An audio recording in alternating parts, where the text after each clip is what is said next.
나는 밀리터리 덕후다. 본격 밀리터리 팟캐스트 밀떡을 시작합니다. 정철 함께 경례 밀떡. 바로 안녕하세요, 박찬준입니다. 안녕하세요, 놀러온 남자 정명섭 정작입니다. 예, 월간 플래툰 홍편입니다. 네, 이렇게 밀떡이 힘차게 시작됐습니다. 아무래도 지난주 아덱스가 그쵸, 열려가지고요. 예, 우리가 아덱스 이야기를 지금 안 할 수가 나눠보고 없죠. 있습니다. 네. 뭐 좀 비교가 될까? 그 아덱스 열리기 전에 북쪽 동네에서 네. 이상한 이름을 가지고 그렇죠. 뭐 전시회를 열었죠. 지네들이 이제 지난 시간 동안 5년 동안이래요. 또 도발을 했던 아우. 미사일을 중심으로 해서 뭐 신형 전차까지 이렇게 해가지고 전시를 했던 전시회명이 자위 이상하다. 그 혹시 그 마스터 삐. 네, 삐 아니 하시고요. 그냥 마스터 김군 네. 김군을 위해서 했나? 예. 네. 뭐 자위 2021이다 해가지고 네. 했는데 좀 비교 아닌 비교를 해보면 그들은 한 사람을 위해서 그런 행사를 하잖아요. 그죠. 그렇죠. 한 근데 사람 위한 우리는- 마음도 아니고. 그렇습니다. 우리는 국민들에게 그동안에 우리 국방력이 이렇습니다. 그리고 에어쇼도 보여드리고 각종 고공 강화 그리고 축하 비행도 있고 여러 가지 볼거리 많이 제공하고 또 우리의 그 방산 업체들이 지금 이러이러한 것을 개발 중에 있습니다. 우린 이러한 기술력을 보유하고 있습니다. 미래에는 이럴 겁니다라는 걸 자랑스럽게 보여주는 이게 자신감인 거죠? 그렇죠. 그런 행사들을 하는 거거든요. 국민을 위해서 그런 걸로 볼 때는 상당히 비교가 되더라고요. 맞아요. 그죠. 저는 살아생전 T50 기동하는 걸 음흠. 처음 봤는데 그렇죠. 와 하늘을 찢는 소리가 났더라고요. 초음속기라는 게 그렇게 무서운 야. 겁니다. 사실 근데- 김PD님하고 같이 갔는데 T50이 단기 기동이 그 초반에 했어요. 근데 그게 김PD님 입장에서는 생전 처음 보는 예. 실제로 처음 보는 거거든요. 제 생애 처음이었어요. 그게 이제 제가 처음 봤을 때하고 오버랩 때거든요. 음. 그 기체는 절대 못 있습니다. 그래서 T50은 아마 절대 못 있을 것 같은데. 심장 울리던데요? 네. 사나이 심장을 울리는. 대한민국 아, 남자들이 우퍼 사운드 좋아하시는 분 많잖아요. 그러니까 이제 많은 사람들이 하는 게 이제 그 초음속 제트기가 초음속을 돌파할 때 그 공기를 찢는 그 소리에 이제 하는 사람도 있고 또 전차가 이렇게 그르렁거린다는 표현 되게 많이 쓰거든요. 이렇게 전차가 막 시동을 걸어서 막 박차고 나가기 전까지 뭐 이런 거에 꽂히는 분들이 많은데 이제 밀떡에 본격적으로 입문한 거죠. 이제 큰일 났다 이제. 사실은 초음속을 실질 이제 기술적으로 봤을 땐 초음속 그걸 본 사람은 많지는 않을 그쵸. 거예요. 그죠. 사실 우리나라에서는 오산 에어파워 데이 때 예. 미국의 그 함재기 그 슈퍼 호넷이 와가지고 원래 저고도에서 잘 않거든요. 근데 한번 완전히 그 최고 속도를 낸다고 훅 긁었는데 어쩌다가 진짜로 음속을 돌파했어요. 그러니까 소닉붐이 네, 일어나면서 바로 꽝 소리가 나가지고. 그 지금도 기억나는 것 같아요. 그거. 보셨구나. 예. 저 아우. 그때는 정말 진짜 그랬어요. 아, 그 T50뿐만이 아니라 진짜 F16. 야, 이게 정말 잊을 수도 없고 그 이벤트 행사한다고 전체적으로 기동을 하는 게 있었어요. 호위하면서. 그리고 이제 F35도 기동하는 걸 처음 보고 너무 멋있는 거예요. 멋있죠. 진짜 이게 약간 든든한 거 있죠. 든든한 거. 약간 그 느낌이 나더라고요. 그게 만약에 또 외국 기체였으면 뭐 그런가 보다. 그 제가 라파를 봤을 때 딱 그 느낌이었거든요. 아 멋있네. 근데 우리 건 아니지. 라고 했는데 뭐 T50이라든지 뭐 이제 내후년에 뜰 KF-21 같은 경우 이제 우리 거잖아요. 예. 그러니까 그 느낌이 좀 남다를 것 같아요. 그렇죠. KF-21이 내후년에 단기 기동을 할지는 좀 퀘션 마크입니다만은 어쨌든 실기체가 전시는 되겠죠. 전시는 네. 분명히 전시는 될 됩니다. 거라 생각해요. 되고요. 저도. 그리고 T50 같은 경우는 거의 F-16 기동의 저고도에서는 뭐 거의 동일한 기동성을 그렇죠. 보이기 때문에 아마도 더 김PD님이 감명 깊게 보셨을 것 같고요. 그래서 네 그리고 이제 실내도 그때 저희가 들어가 봤었는데 실내가 네. 너무 좋았던 게 뭐냐면 실내는 이제 실기체 위주 이제 실전 배치되거나 배치 직전에였다면 실내에서는 그 외국 업체들이 이제 세일즈하고 싶었던 물건도 있었고 그다음에 약간 그 실전 배치되기 직전에 아니면 업체가 이런 걸 제안하는 거 있잖아요. 네 그런 것들 뭐 풍산에서 했던 그 소형 드론 같은 거 그런 게 저는 너무 좋았었어요.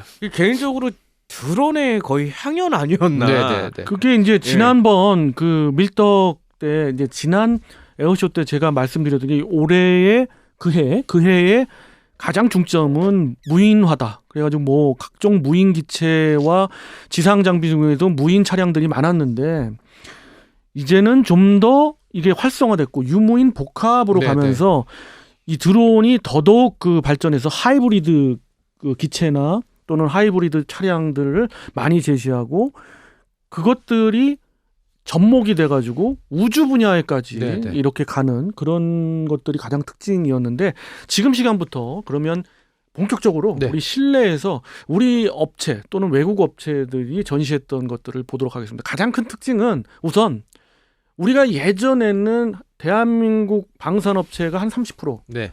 외국 방산업체가 70%였는데 이게 완전히 숫자가 역전됐어요. 그렇죠. 예. 코로나19 때문에 그런 것만큼은 아닌 것 같아요. 그쵸. 2019년에도 비슷했어요, 사실. 그렇지만은 2019는 그래도 보잉이나 럭히드 마틴이나 레이시온에서 그래도 좀 신경을 써서 뭐 전시를 그렇죠. 한 것 같은데 부스도 이거는 컸고. 정말 신경을 쓴 건지 진짜 그냥 쭉 그냥 늘어놓기만 했더라고요. 제가 보기에는 이제 대한민국에서 이제 받아낼 떡거물이 없는 거죠. 예, 툭하면 국산화야. 그런 것도 네. 있고 그리고 많은 부분 이제 대한민국 방산이 그렇죠. 그 수준에 갔다라고 그렇죠. 볼 수가 있는 거죠. 이건 뭐 국뽕이 아니라 진짜 이제 정말 총체적으로는 그렇습니다. 그렇지만 오히려 외국 업체에서 와서 바이어들이 와서 무기를 사가니까 이제. 그렇죠.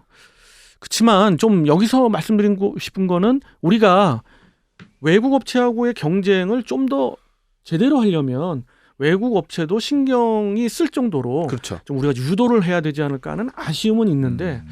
어찌됐든 이제 실내에 있었던 것 중에서 하나하나 또 관심 있었던 것들 그런 거 한번 말씀 예. 주시기 저는 바랍니다. 가장 인상적인 거의 마지막에 봤죠. 그 풍산의 도시락통.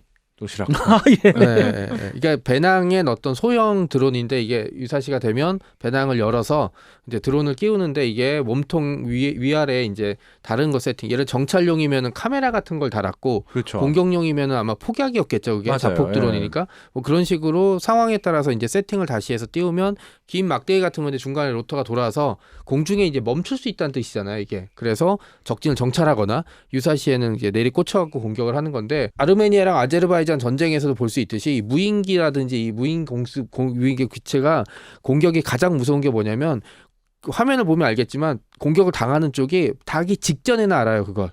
예를 들어 제트기라든지 큰 기체가 뜨면 레이더에도 잡히고 뭐에도 잡히니까 이제 경고를 받거나 피할 텐데 무인기는 작으니까 레이더에도 안 잡히고 뭐 그다음에 소리도 잘 안 나고 이러다가 나중에 폭탄이 떨어져서 이 소리가 1, 2초 전에 듣고 사람들이 막 엎드리거나 이 장면이 너무 많이 나오거든요. 이게 이제 겹치다 보면은 사실은 그 군인이라고 이 공포감을 이겨낼 수가 없는 거잖아요. 나중에 보면은 일부러 한 방 때려놓고 기다리고 있다가 사람들이 몰려와서 구해주려고 할 때 또 한 방 떨어뜨렸어요. 네, 그런 식으로 이제 무인기가 가지고 있는 가치가 이런 공포감을 줄 수 있다는 뜻이 그렇죠. 되고 그 지금 말씀하신 네. 게 이제 마덱스에서 뭐 영상도 공개됐었는데 이번에는 이제 아덱스니까 영상보다는 이제 한쪽 편에 그렇죠. 이제 그런 네. 걸 전시해 놓았는데 그런 뭐 풍산에서도 이제 그런 게 있었고 여러 개 또 많았죠. 우리 홍 편집장님은 뭐 어떤 거 위주로 보셨어요? 저 같은 경우는 일단 개인적으로 전차 같은 걸 좋아하다 보니까 아무래도 흑표의 노르웨이 제한 버전 네. 이 역시 제일 인상에 남았던 것 같아요. 양쪽에 트로피 달았던 거. 그렇죠. 네. 이스라엘 트로피 달고 그 다음에 또 위에 그 노르웨이 프로텍터 무인 총탑 달고 네, 네. 어떻게 보면 사실 개인적으로는 흑표도 좀 하드키를 빨리 달았어야 되지 않나 생각을 했었는데 그거를 뭐 결국은 우리보다 먼저 남한테 팔 거에 먼저 제안을 하는 그런 게 돼서 조금 아쉽긴 한데 어쨌든 흥미로운 거였고요. 이게 뭐 노르웨이 제한 버전이 이제 수출은 뭐 될지 어떨지 아무도 모르지만 어쨌든 가서 좀 잘 됐으면 좋겠고. 그래도 당연히 그 수출을 하려면 지금으로서는 트로피 시스템을 장착하지 않으면 할 수가 없죠. 팔 수가 예, 없어요. 팔 수가 없죠. 우리 쪽 하드킬은 아직까지는 좀 문제가 있어가지고 운용을 아직 안 하고 예, 있습니다. 당장. 운용도 안 하지만은 여러 가지 이제 간접적인 또 주변에 있는 보병의 피해 부분을 예, 예. 좀 그런 영향이 있어가지고 계속 연구 중이고 개발 그렇죠. 중이긴 한데 그 네. 각 업체에서는 어떤 거를 중점으로 이렇게 이야기를 해주셨죠? 뭐 제가 이제 느낀 바는 우선 좀 이제 본격적으로 LIG 넥스원과 한화 시스템으로 대변되는 항전 장비들의 어떻게 보면 다른 나라와 마찬가지로 방산업계의 그 라이벌 구도가 이제는 확연히 네. 이루어져 있다라는 걸 느낄 수가 있었고요. 교통 정리가 이제 끝난 느낌? 아니, 그런 느낌보다는 방산의 가장 부러운 거는 군사 강국들은 복수의 업체가 경쟁을 통해서 어떤 그 이상의 기술력을 발휘하고 남보다 앞서가는 그런 모습을 보여왔거든요. 근데 우리 같은 경우는 이제 규모도 그렇고 여러 가지 측면에서 또 정책적으로 한 업체에 어떤 한 개 분야 정도씩 이렇게 지정돼 있었잖아요. 근데 그렇죠. 그것이 이제 항전 장비 에어베닉스로 가다 보니까 이것이 어떻게 보면 LIG와 뭐 한화의 대결 구도가 돼 가고 있고 그것을 적나라하게 보여준 게 아, 그렇죠. 이번 또 방산 전시 같고요. 또 하나는 유심 있게 본 건 KF21의 다른 쪽을 본 게 아니라 바로 그 항전 장비를 보는 쪽 4대 항전 장비를 3개는 한화에서 하고 하나는 이제 LIG 넥슨에서 하잖아요. 이제 그것들에 대한 어떤 구체적인 부분이 전시가 돼 있어서 그런 것들을 유심히 투명한 봤죠. 기체 보여주고 이제 안에 어디 어떻게 배치돼 하고 있는지 이제 보여주죠. LIG 넥슨에서 이제 예. 그런 식으로 네, 네. 했죠. 관계자분들께서 자신 있어 하시더라고요.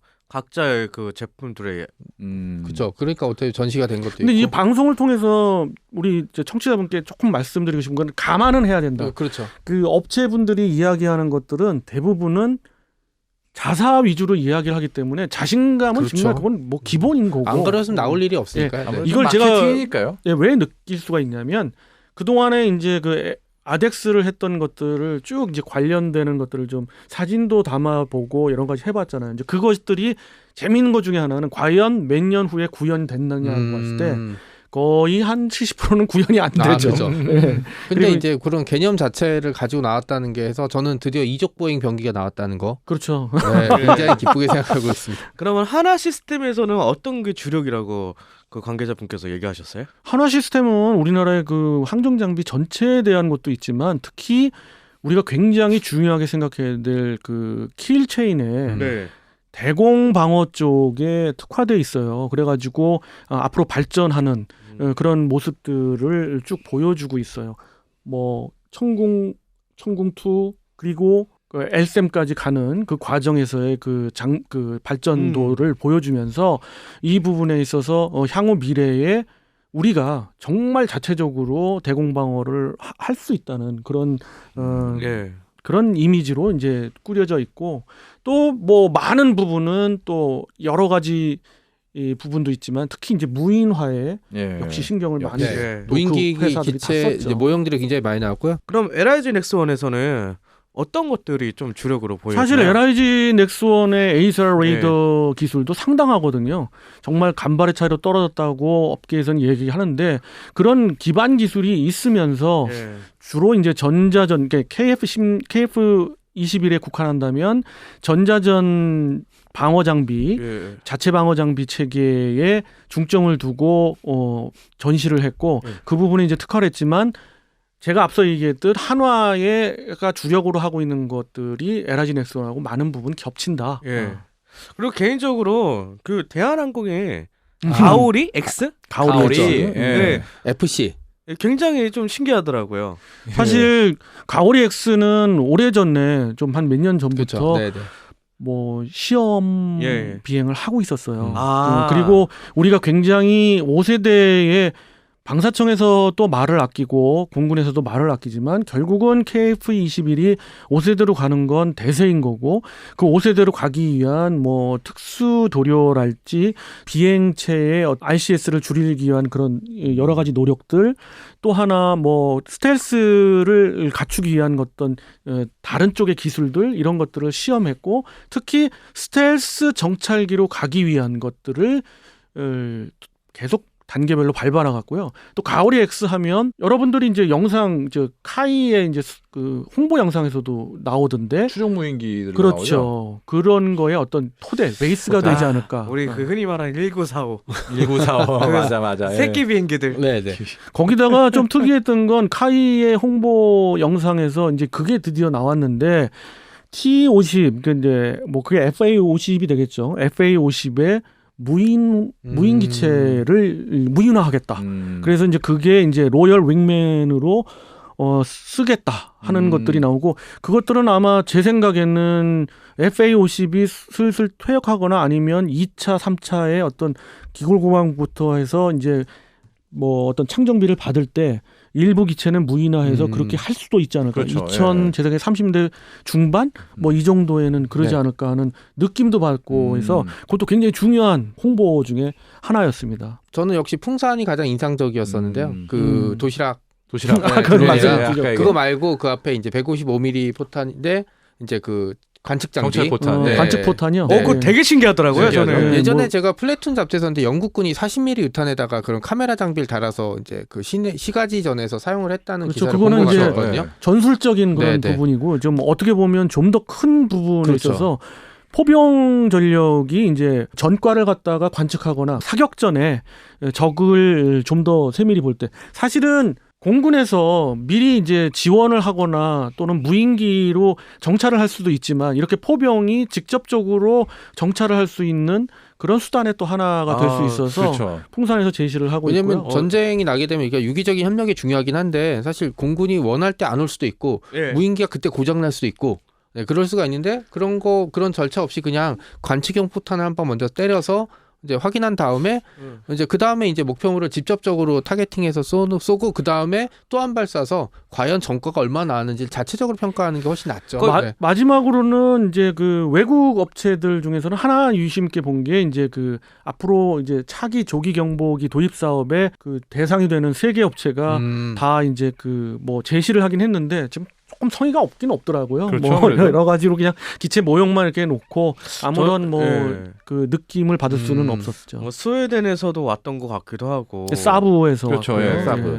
어우, 김 PD님은 우리 사부가 되어주려나? 김 PD님은 제가 한 얘기를 쏙쏙 그냥 다 그러니까. 엄청난 학생이야. 네, 네. 와. 저는 열심히 배웠습니다. 예, 아유, 감사드립니다. 제가 저 목이 쉬어가며 얘기하는 게 이렇게 한 명의 밀떡이 탄생하는 거죠. 네. 이렇게 이번 시간은 실내 부스에서 있었던 뭐 여러 가지 이야기들을 나눠봤고요. 그 외에도 뭐 기밀스러운 이야기도 몇 가지 좀 들어봤는데요. 그쵸. 그거엔 좀 의미는 없는 것 같고요. 네. 그래서 다음 또 다른 또 그런 주제가 있을 때 연결해서 또 이야기 나누는 걸로 하겠습니다.